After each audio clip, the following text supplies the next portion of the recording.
Picture this. It's 1968, a warm evening somewhere in Middle America. The bleachers are packed. The smell of burnt rubber hangs in the air like a storm cloud that refuses to move. Engines idle, growl and snarl, and then silence. A small car rolls into the staging lanes. Nothing flashy about it. No chrome, no shine. The windows look wrong thin, almost like plastic. The doors seem too light. There's no radio antenna, no carpet visible through the cracked window. This thing looks like someone forgot to finish building it. The crowd barely notices it. A few people laugh. Someone shouts, "Hey, did your grocery car take a wrong turn?" And then the driver fires it up. That sound! That violent, thundering, earth-shaking sound. It doesn't rev, it roars. It doesn't idle, it trembles. The ground vibrates under your feet. Kids cover their ears. Old racers go very, very still. The light drops green. What happens next shouldn't be possible. The front wheels lift clean off the ground.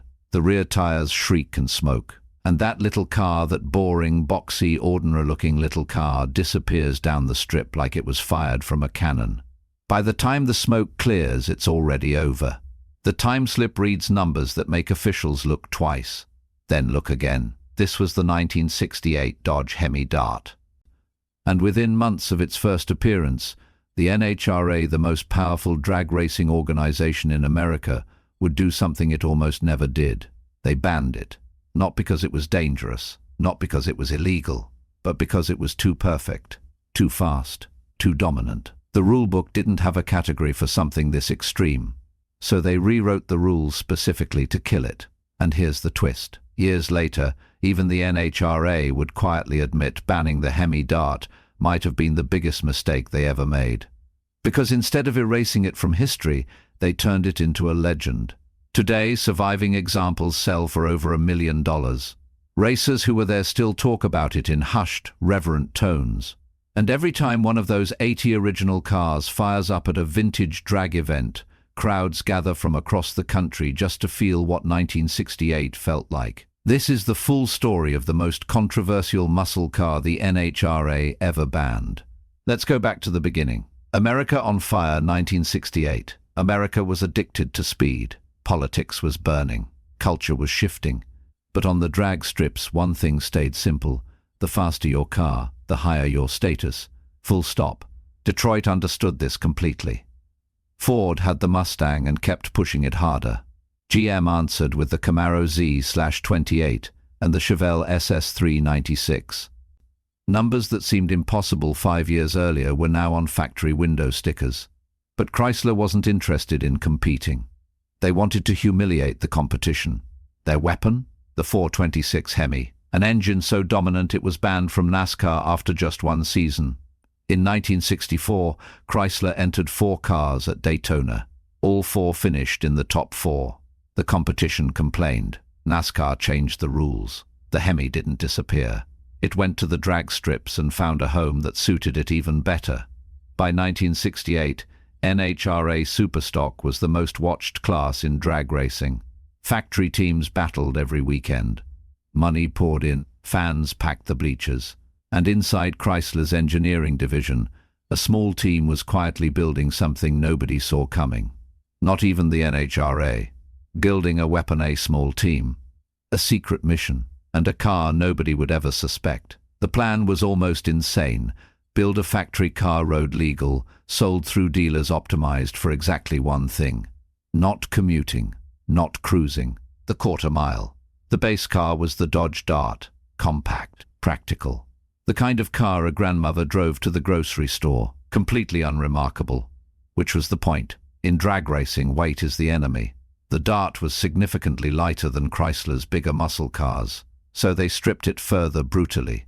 Back seat gone, radio gone, heater gone, steel panels replaced with fiberglass, windows replaced with thin plexiglass, body panels acid-dipped until they were dangerously thin.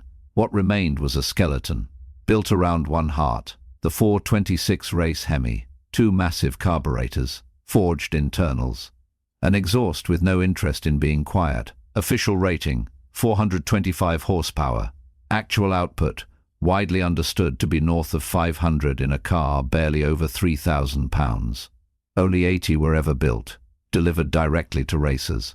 Each one carried a small metal tag with 4 words that were equal parts warning and dare, not for street use. Nobody listened. The first time a Hemi Dart pulled into a drag strip, people laughed. No scoops, no spoilers, plastic windows, doors that flexed when you touched them. It looked like someone's unfinished project that had wandered into the wrong parking lot. A veteran racer called it the slowest car in the fastest class. Then the driver fired the engine. The laughing stopped. It didn't start, it erupted. Asterisk, asterisk, violent, impatient. It shook the car, the fence, the people standing nearby. Kids covered their ears. The car sat there trembling, barely contained, like something alive that desperately wanted to be somewhere else. Yellow, yellow, yellow, green. The front wheels came completely off the ground. The nose hung in the air for a full second, then the tires bit, and the Dart was gone, swallowed by a cloud of tire smoke so thick it simply disappeared. The announcer read the time slip. The crowd went silent. 10 seconds. A factory car had just run the quarter-mile in the 10-second range at a time when high 9-second passes were considered elite. A grocery getter had just made real race cars look slow. It wasn't a fluke. Same result. Every weekend, every track. One rival racer said it best, decades later, asterisk, I went home, sat in my garage, and tried to figure out if what I'd seen was real. Because nothing I understood about cars explained what I'd just watched. Asterisk, the plain little Dart rolls up. People laugh, flag drops, nobody laughs. NHRA officials started getting phone calls, then letters, then visits. The National Hot Rod Association had been running organized drag racing since 1951. By 1968, they were the most powerful sanctioning body in American motorsport. Their rulebooks were thick. Their classifications were specific. Their authority was absolute. And the Hemi Dart was making them look foolish. Here's the problem they faced. The superstock class was designed for cars that real people could buy and race. The idea was democratic racing. You go to a dealer, you buy a hot car, you race it. The rules were built around the assumption that these cars would be fast, but fundamentally road cars. Cars with compromises built in. Cars that existed in the real world. The Hemi Dart existed in no such world. Yes, technically you could buy one from a dealer. Technically. But the dealer had to specifically order it, receive special delivery instructions, and sign paperwork acknowledging this was a race car. The not for street use tag wasn't a suggestion, and the car itself, stripped of insulation, equipped with plexiglass windows, fitted with a race engine that required regular professional maintenance, was not, in any realistic sense, a street car. Rival teams began filing protests. Ford's racing operation was furious. Their factory-backed cars were being embarrassed week after week. GM's teams weren't faring much better. The complaints reached a crescendo. This car is not a production vehicle. It's a factory race car wearing civilian clothes. It doesn't belong in this class. The NHRA was caught between competing interests. On one hand, they loved speed, they loved spectacle, and the Hemi Dart was providing both in abundance. Crowds showed up specifically to see it run. It was good for the sport. On the other hand, if one manufacturer could build a dedicated race car and call it a street vehicle, the entire class structure collapsed. Every manufacturer would do the same thing. The arms race would escalate beyond control, and the independent racer who built his car in his own garage would be completely shut out. There was also the money. Sponsor dollars flowed to the classes with the most competition. If one car won every race, sponsors left. And if sponsors left, the NHRA's entire financial model was at risk. So they did what governing bodies do when faced with something that doesn't fit their rules. They rewrote the rules. The specific mechanism was an adjustment to the weight per cubic inch formula, a regulation that determined how cars were classified. On paper, it looked like a technical tweak. In practice, it was a very precisely aimed shot directly at the Hemi Dart. The new formula made the Hemi engine penalize the car so severely in its class that competing became practically impossible. Chrysler's racing teams understood immediately what had happened. They weren't banned outright. That would have been too obvious, too open to challenge. Instead, the rules were adjusted until racing the Hemi Dart the way it was intended became technically legal, but practically impossible. One longtime Chrysler racer put it simply. They didn't say your car is illegal. They said your car is now 500 pounds too heavy for its class. Same result, different paperwork. The Hemi Dart's official NHRA career was over. It had lasted one season. In that one season, it had never lost a race it was properly entered in. They banned it before it could lose. Now, before we get to what happened to the Hemi Dart after its ban, I want to pause for a moment, because the NHRA's relationship with the cars they ban is one of the most fascinating and least told stories in motorsport history. The Hemi Dart wasn't the first, and it wasn't the last. Let's talk about the others, because understanding them helps you understand exactly how significant the Hemi Dart story really is. First, the car that started it all. The 1963 and 1964 factory lightweight Galaxies, Fairlanes and Plymouths. When Ford and Chrysler first started building dedicated drag racing cars from the factory, the NHRA scrambled to respond. These cars with their fiberglass panels, stripped interiors, and race-only engines were the template for everything that followed. The NHRA created entirely new classifications to handle them, but it was already a game of catch-up. Then there was the 1963 Z11 Chevrolet Impala. General Motors built somewhere between 50 and 57 of them. Full-size cars stuffed with a specially built 427 cubic inch aluminum engine, stripped of luxury, fitted with straight-cut racing gears. GM officially wasn't supposed to be involved in racing at the time, a corporate policy that everyone quietly ignored. When the NHRA reclassified these cars into a specialty category, effectively separating them from regular competition, collectors went silent. Today, the Z11 is considered one of the rarest and most important factory drag cars ever built. Values reflect that. Next, and this one is important, the Plymouth Hemi Cuda. In 1970, Plymouth built a small number of Cuda models with the 426 Hemi specifically configured for drag racing. Like the Hemi Dart before it, these cars were delivered with minimal interior, racing-focused components, and that same quiet warning. The NHRA found ways to restrict them, and Plymouth's racing operation eventually pulled back under pressure from corporate executives who were nervous about the regulatory environment. Today, a real 426 Hemi Cuda convertible is one of the most valuable American muscle cars in existence. The last documented example to sell at public auction crossed the block at over $3 million.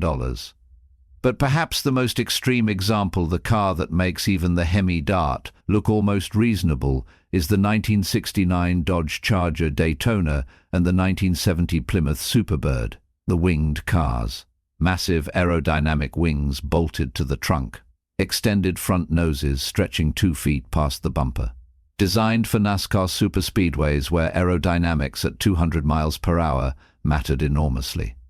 Richard Petty drove the Superbird. Buddy Baker drove the Daytona. NASCAR response was one of the most controversial rule changes in motorsport history. After the winged cars dominated so completely, winning races, shattering speed records, making everyone else look lost, NASCAR created new rules specifically targeting high-displacement engines in aerodynamic cars. Chrysler's winged machines were effectively legislated out of top-tier competition. Richard Petty, who had driven Plymouths loyally for years, was so disgusted he left to drive for Ford. That tells you everything about how significant the ban felt at the time. Today, the Superbird and Daytona are two of the most iconic, most instantly recognizable, most valuable muscle cars ever built. The very thing that got them banned, their extreme, rule-defying design, is precisely what made them unforgettable. There's a pattern here, and it's worth naming directly. Every car the sanctioning bodies banned, every car they tried to regulate out of existence because it was too fast, too extreme, too dominant, eventually became more valuable, more celebrated, and more legendary than the cars that beat them through normal means. When you ban something, you don't erase it, you give it a story. And nothing travels further than a good story. The Hemi Dart understood this lesson better than any of them. When the NHRA's new rules pushed the Hemi Dart out of official competition, something unexpected happened. The story got bigger. Almost immediately, the controversy made headlines in every major car magazine. Hot Rod, Carcraft, Superstock and Drag Illustrated. Writers who had watched it race wrote about it with barely concealed admiration. The headlines practically wrote themselves. Too fast for the rules. The factory freak that broke the system. The car NHRA couldn't handle. People who had never seen one in person read those articles and became obsessed. Young mechanics in garages across America started studying the specs, trying to understand what made it so special. Racers who had competed against it told the story at every shop, diner, and car show they attended. And the 80 original cars? They went underground, but they didn't stop racing. Without the NHRA's rulebook holding them back, Hemi Dart owners took their cars to independent tracks, outlaw strips, local circuits where the rules were loose and the respect was earned on the track, not in a rulebook. At these events, the Dart didn't just win, it became the main attraction. Promoters started billing it specifically. Come see the car the NHRA banned. Crowds showed up. Chrysler's marketing team, officially prohibited from promoting the car directly after all the controversy, privately loved every minute of it. The company that had built the most banned, most feared, most talked about car in drag racing, that was a brand story money couldn't buy. Dealers reported an unusual phenomenon. Customers were walking in asking for something built by the people who made the Hemi Dart. Not a specific model, the spirit. They wanted to own a piece of the rebellion. In garages and backyards across America, amateur builders stripped down regular darts and tried to recreate the formula. They couldn't get the race Hemi. They couldn't acid dip the panels. But they could strip the interior, swap in the biggest engine they could afford, and paint it primer grey, and drive it very, very fast. The Hemi Dart had become something beyond a car. It had become an idea. The idea that you could build something the establishment couldn't control. That you could be too good, too fast, too pure for the system, and that was something to be proud of. Years later, one of the Chrysler engineers who worked on the original project recalled a conversation with a colleague shortly after the ban. He said to me, "Do you think we should have built it?" And I said, "We didn't have a choice. Something like that had to exist, even for one season. Even if it only ran 80 cars. The world needed to know it was possible." Every legend is, at its heart, a collection of human stories. The Hemi Dart is no different. Think about the mechanics who built them, men who showed up every morning to a job that asked them to do something genuinely unprecedented. Strip this car down to almost nothing. Mount this engine that has no business being in this vehicle. Make it go faster than anything in this class has ever gone, and do it 80 times, each one by hand. These weren't celebrity engineers. They were working men who showed up, did the job, and went home. But what they created, those 80 cars, outlasted everything else they ever built.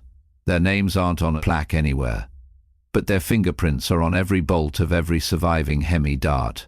Then there were the racers.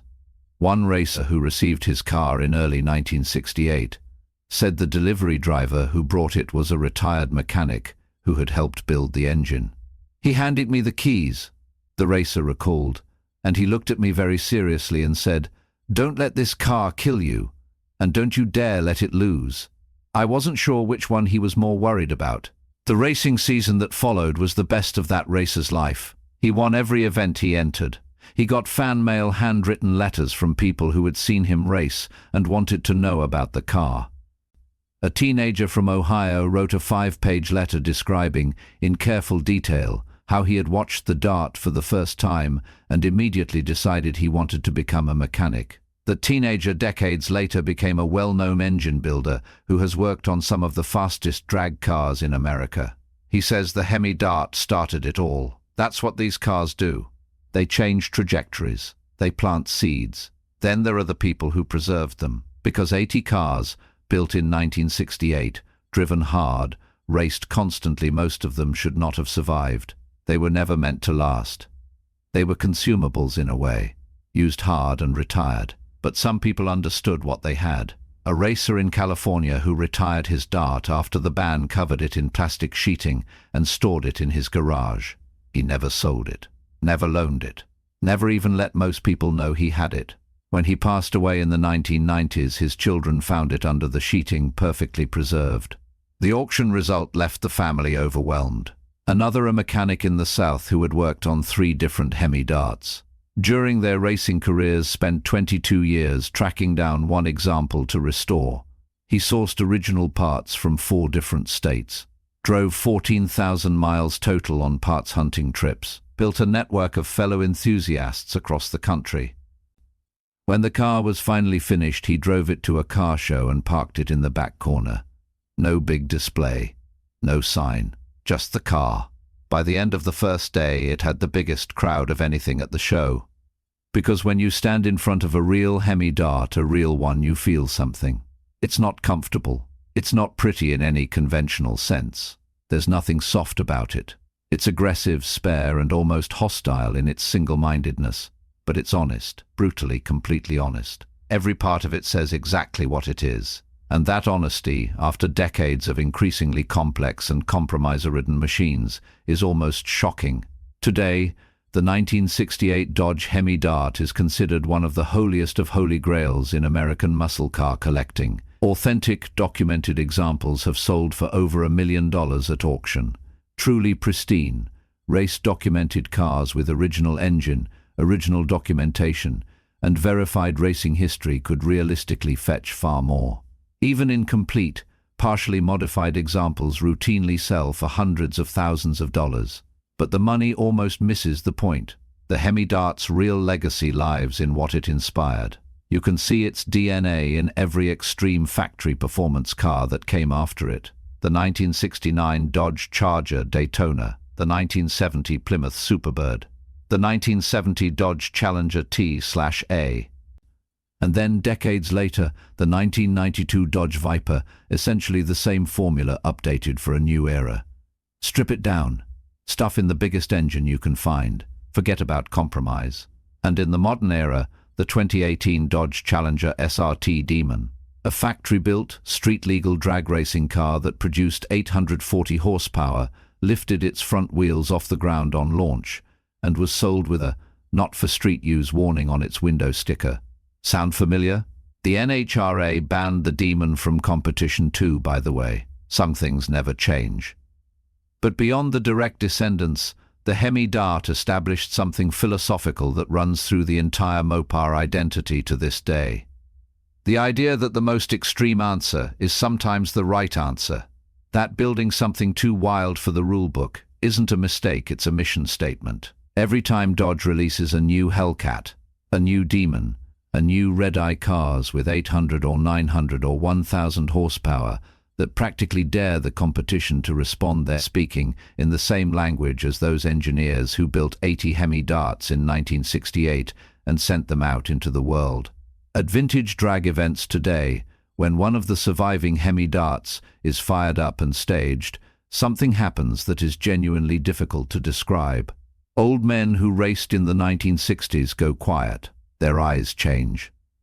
You can see them traveling back to a Friday night in 1968, to the smell of racing fuel and burnt rubber, to the feeling of youth and speed, and the certainty that the best thing in the world was happening right here, right now, on this quarter-mile of asphalt. Kids who weren't born until decades after that era press against the fence with wide eyes, trying to process how this machine built before their parents were born, with no computers, no electronic aids, no traction control, can still sound like that, can still feel like that. Because the Hemi Dart doesn't age. It exists outside of time. It was built for one purpose, perfectly, and that purpose doesn't change. The quarter mile is still a quarter mile, and 500 horsepower in a 3,100-pound car is still, by any reasonable definition, terrifying. So why does this story matter? Why, more than 50 years later, are we still talking about 80 cars that raced for less than one season? Because the Hemi Dart is more than a car. It always was. It was a demonstration, maybe the purest demonstration in automotive history, of what happens when engineers stop asking, "Should we?" and start asking, "Can we?" When they remove every constraint except the one that matters and build toward that single point with everything they have. The result isn't always comfortable. The Hemi Dart certainly wasn't. It was loud, harsh, nearly impossible to drive slowly, technically illegal for street use, and specifically designed to embarrass everything it lined up against. It had no radio because you needed to hear the engine. It had no carpet because that weight could cost you 1/100th of a second. It had no back seat because who needs a passenger at 130 miles per hour? It was in every sense too much. And too much, it turns out, is sometimes exactly right. The NHRA was wrong to ban it. Not wrong in the sense that they had no justification, they had plenty. But wrong in the deeper sense that banning something for being too good is an act of small thinking in the face of something large. They looked at the most perfect machine in their sport, and their first instinct was to eliminate it rather than celebrate it. History made them pay for that instinct, because the car they tried to erase became the most famous car they ever regulated, the one people ask about, the one that starts the longest conversations at car shows, the one that defines what pure, uncompromised performance looks like when you strip everything else away. And in a world that increasingly values comfort, connectivity, and smoothness over rawness and honesty, there's something almost sacred about a machine that was built to do exactly one thing, and did it better than anything before or since. The 1968 Dodge Hemi Dart didn't just win races. It proved something. It proved that there is a version of perfection that doesn't require compromise. That sometimes the most honest answer is also the fastest one. They banned it. They couldn't forget it. And 50 years later, neither can we. Because legends aren't made from winning. Legends are made from being so good that the people in charge got scared. And the 1968 Dodge Hemi Dart scared everyone. Every single one of them. That's the full story of the most controversial muscle car the NHRA ever banned. If this video hits you the way this story hits me every time I tell it, there's a subscribe button right there that would mean everything to this channel. Turn on notifications so you don't miss what's coming next. Because we've got more stories like this: cars that broke rules, engineers who refused to accept limits, and the moments where machines became something more than metal and fuel. Drop a comment below. If you could have witnessed any single moment in drag racing history, what would it be? I have a feeling a lot of you are going to say 1968, and I completely understand why. This is Regal Rides, where legends never die. We'll see you in the next one.